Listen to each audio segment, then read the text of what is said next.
All right. Now I'm about to go to work here very soon. And I'm hyped up right now because our manager sent me a very disrespectful email claiming that I was the most problematic department in the company. And he failed to realize that I had the upper hand. So I'm in a good mood. I'm about to go in and handle business calmly but sternly and set these people straight, well, a little straighter today, as I already set them straight yesterday. It is always a war. If you work for anyone, every day is a war. There's always people looking to try to smear your name, try to get you demoted or fired. Always, for no reason at all. But I want to answer a question that I was asked, and I never got the chance to answer the question. And I won't be long on this live stream. But I used to work in a majority white town. It was like almost all white. The population, I think, had less than 1% black people. Lived out there for a few months. And while I was out there in the lunchroom, in front of a lot of people, all of them white, this lady asked me, she said, why is rap music so degenerative? Why do they talk about the hoes and degrade their women, talk about gang stuff and shooting and killing and all this derogatory nonsense? Why? And the way she asked me, the way she framed this question, you could tell it was clear. She was like, why do black men talk like that? Why do you black guys, why do you glorify the ignorance that you glorify? Why do you glorify all that thug life, all that rap nonsense, all that nonsense? So she was on her high horse from the gate, on a high horse. And I never got around to answering her. I just told her, I was like, I don't know. It's like, you have to ask them. And you know what the problem was? I wasn't as informed back then as I am now. But I basically turned it into an individual thing. I'm like, I don't talk like that, so I can't speak for them. You'll have to ask those specific rappers that question. And I wish that I knew then what I know now, because I would have given her a different answer. I would have respected the question a lot more, because I got more respect for that question right now. But I would have told her that the reason there's so much derogatory stuff in rap that you talk about, that specific derogatory stuff that you're talking about, the reason why it's so heavy in rap music today is because of the influence of Aleister Crowley, Anton Levy, and Satanism. Cut and dry, simply put. And requiring that each rapper, and this is mandatory for you to be a rapper, you are required to engage in this occultish practices. Notice how many rappers, they truly don't believe in God. They don't believe in God. Many of them have shown you that they're Satanists, that they basically worship the devil. That's why it's being so mainstream right now. Satanism had already infiltrated heavy metal. And when you look at the early days of rap, it was party music. It didn't become derogatory until the entry of Satanism. And I mean that literally. I'm not speaking magical or speaking in parables. Literally. It wasn't until the inclusion of Satanism into rap. That where today it's required that you talk about gangs and money and cars and jewelry. It's required, or else you will not be a rapper, period. And throughout the whole process of Satanism having infiltrated rap, that is what it has always been about. Profit. Nothing but profit, and using rap music to push agendas.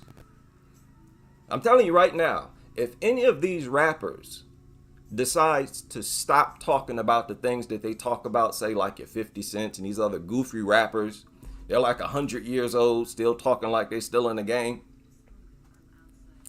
If any one of them decides to stop rapping about that stuff, you'll never hear from them again.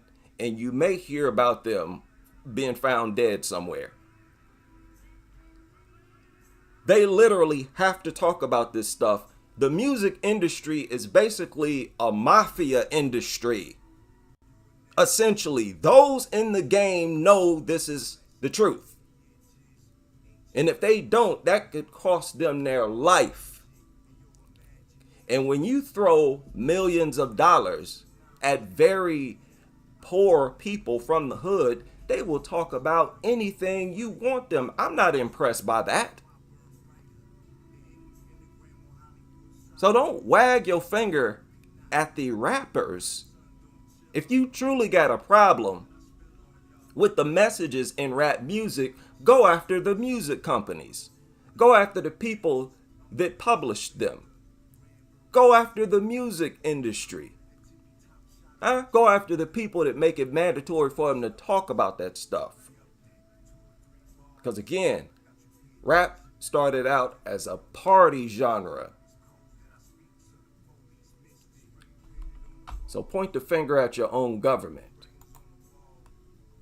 Shout out to everybody. BK Born in the house. Yeah, indeed, the workforce is yeah.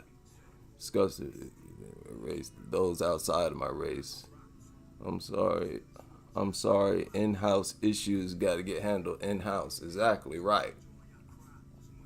And when I reflected on that, I felt upset, like real bad. Very much so.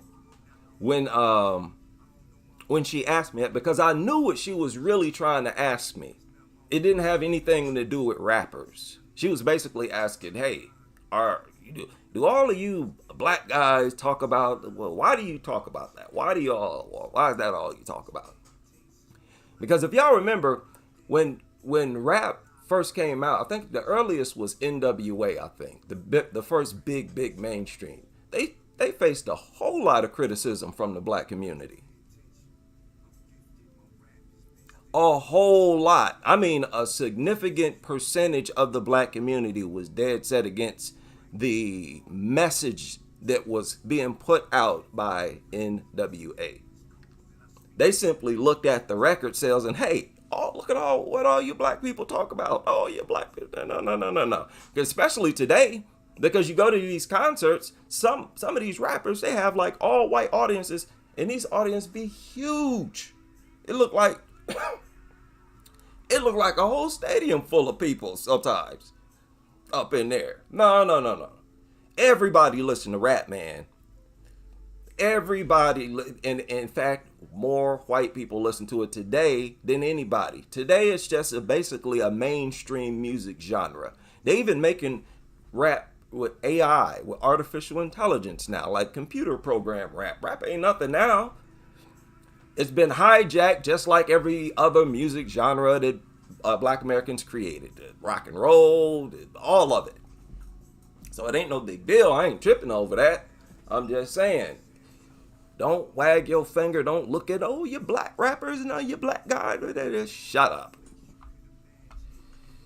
See, these same people who willing to ask me a question like that, they're not willing to step to their rulers, to their government leaders like that and ask those questions. They're not willing to ask those questions to those record companies. No.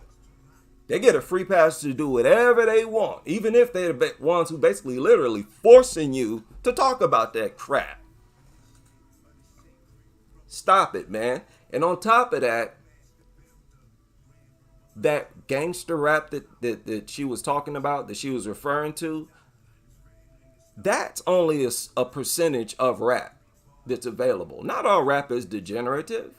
This song that's playing now, this is not a R-rated. He's not talking no gangster, nothing derogatory at all. It's just, this is true poetry. And throughout the whole history of rap, there's always been artists putting out real cool music. That's another thing. People try to project all rap music as gangster rap music. Get out of here.